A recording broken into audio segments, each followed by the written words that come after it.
Hey guys, getting ready to try out this tape measure that I just got in.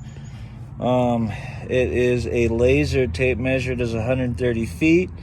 It's got a regular tape measure that does 16 feet. It's got some pretty cool features to it. Let's just open up the box and check it out. Got an owner's manual. Looks like it's got some good instructions, different languages.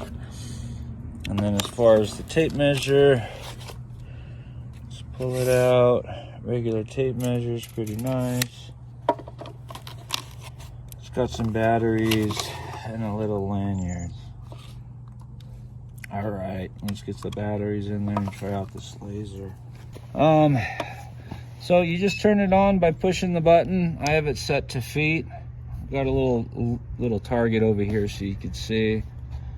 You just push the button, and what is kind of nice is I'm gonna move it, push the button, set my laser, and I'm gonna push it again.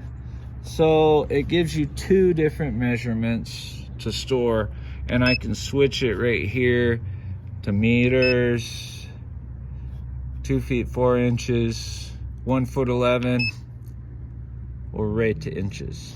Very convenient. Easy to use, has a nice regular tape measure, gives the same exact measurements. I really like it. Check it out, guys. If you enjoy it, click on the link below, get yourself one. They're inexpensive and really handy. This one does 130 feet with a laser. Awesome. Looking forward to using this more around the house. Perfect. Thanks. Aloha.